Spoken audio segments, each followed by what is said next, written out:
Hey you guys, welcome back to my channel. If you are new here, welcome. I am Ashley. I'm a homeschooling mom with 7 kiddos. Our oldest is in 8th grade and they range in age all the way down to a year. If you are new, I like to do a lot of homeschooling content. This is our 5th year homeschooling. We are obviously a large family, and so large family life and kind of how everything runs in this house and our life and our crazy life, and also travel, because we travel a lot. We do a lot of road trips, and so a lot of content on here for that. I wanted to go over quickly, not quickly, but briefly, what our kind of start to our school year was like, and kind of update you guys on that and what my expectations were at the time and what it really came out to be. I was planning on starting 2 days after Labor Day. One of our kiddos' birthdays was the day after Labor Day, and so I said, we're just going to take that day off, and then we're going to start on the 7th.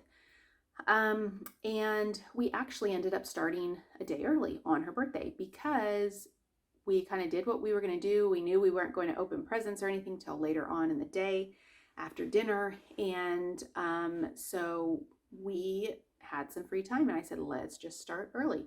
I was able to take the first day of school pictures.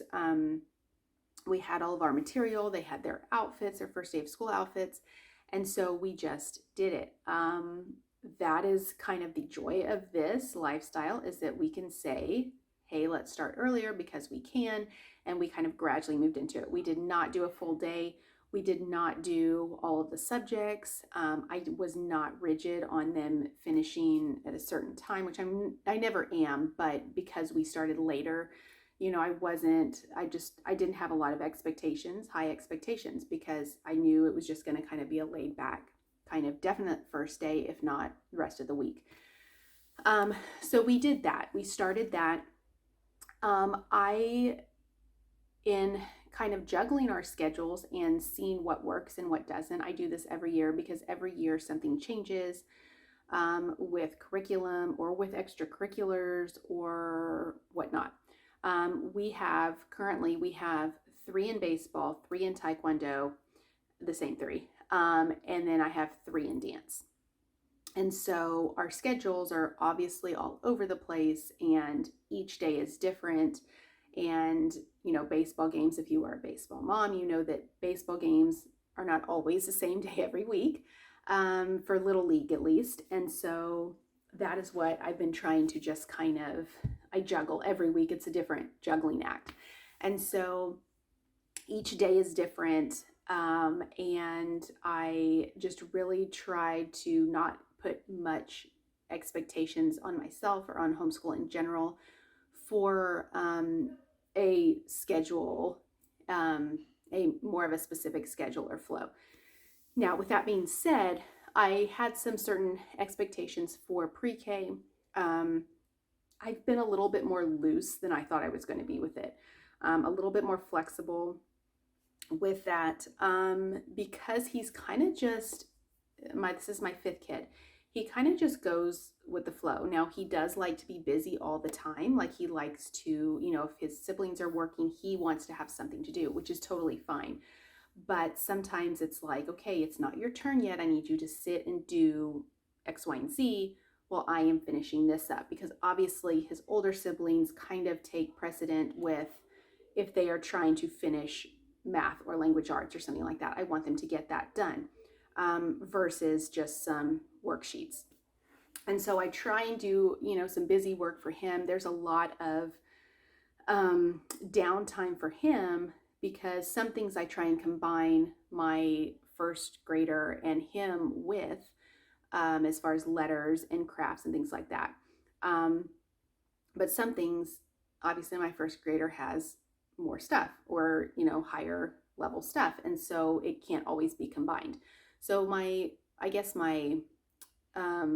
the difficulty I've had with pre-K this year is keeping him busy, because obviously he's not my only child. If he was my only child, we wouldn't have a problem with it.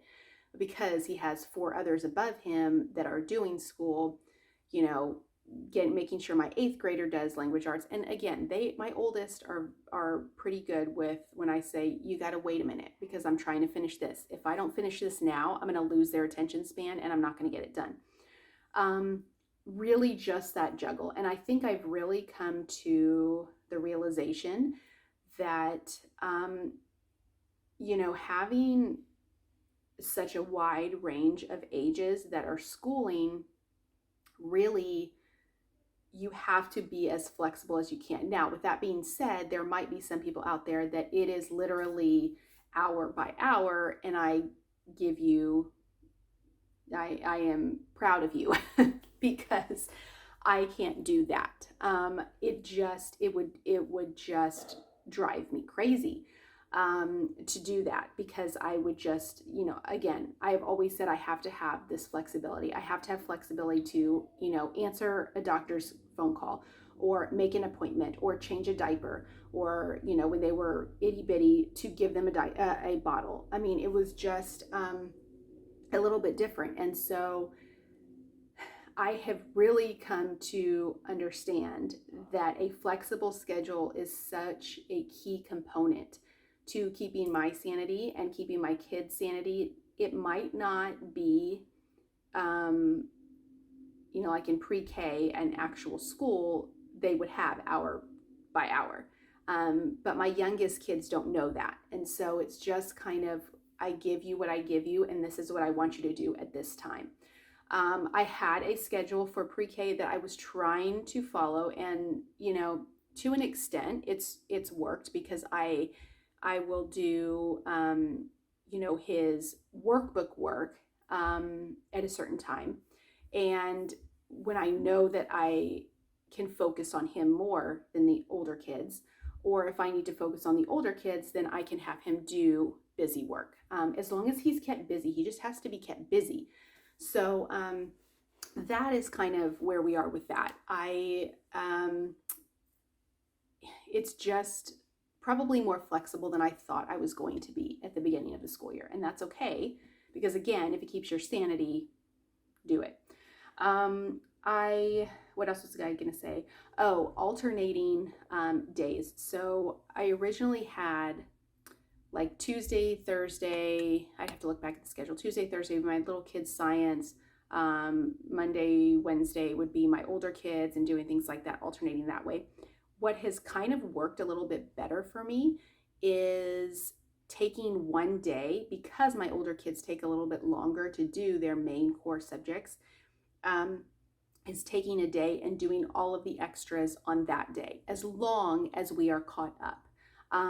So we might not do that every week. I might be able to squeeze in the history and the science in with any of the other days during the week that we do the core subjects. But I did try to do just one day where it's like, okay, all the extra stuff that we haven't got around to doing because we've been busy doing the core subjects, let's do that today. And so that kind of worked well. So I'm going to kind of play around with that. I think that might be an option, but it has to be where we are caught up with everything else. So I have done pretty well with keeping them on track, I think, at least for now. We, a lot of times during the day we are gone, and so they'll bring their schoolwork with them, or I'll try and do it before we leave the house.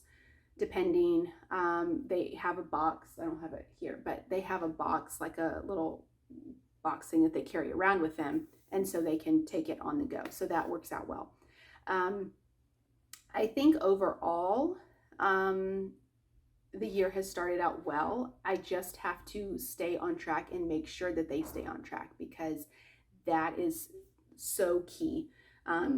Because I don't want to be stuck at the end of the year and have it just kind of blend in with the summer. So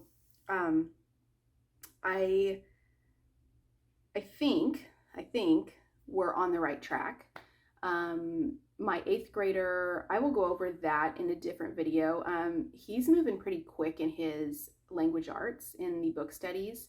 So I've got to kind of play around with that. I will do a separate video on that, but I'll kind of give you an example and kind of update you on that for those that have older kids that are maybe doing that curriculum or maybe not. Just kind of my thoughts on that and how we might navigate that if he finishes early. I am not one to skip to the next grade before we need to. I am not one to have them graduate early. I am not one to have them do, just extra stuff just to do it. I want it to be meaningful, especially at his age, or, as my others get older. And so I want to be intentional with what I give them extra, especially the older ones. The young ones, I can give a worksheet or tracing or coloring or something like that. With my older kids, I want to be intentional with that and make sure they're doing something that is going to benefit them. But again, I am not graduating anybody early. So if they finish early, they're just going to finish early, and we're going to have to figure out something. But I think we might slow that down a little bit for his language arts, because he'll be finished before the end of the year, I guarantee it. So I will do that in a separate video for those of you that are interested. But I know I kind of go back and forth between grades because I have so many. We have, if you don't know, we have 8th, 5th, 2nd, 1st, and pre-K. So, and a couple of my younger ones are kind of in between those grades, depending on what subject you were talking about. So I kind of use a couple of those loosely, but for all intent and purposes, it is that those are the grades. So, long story short, it's worked well. We've done okay. We kind of fixed things that we needed to fix from last year that I think will help us to finish better on time and make a little bit more use of our time. But I am willing to change things around some, because I know that, again, some things work one year and then you go down to the next year and then it's like, this isn't working anymore. We got to change this around based on what grades we're in, etc. So anyway, let me know if you have any questions down below. I have always said I am an open book when it comes to changing things and letting you guys know when I change things, and kind of what's working and what's not. So I think schedule is probably the most different thing that I think that will be changed from what I thought. Just that it might change from week to week, and we might do the extras, and by extras I mean the science and the history, on alternating days, and then some weeks we might just take one day to do everything for that week. So let me know down below if you have any questions, guys, or if there's anything that you want me to dive into a little bit more as far as updating. I will kind of see, I tend to just do kind of updated videos if I know that things have changed, or if I know that things are maybe not what I thought they were going to be, or better, by being better or worse. So anyway, let me know if you have any questions down below, guys, and I will see you next time. Take care.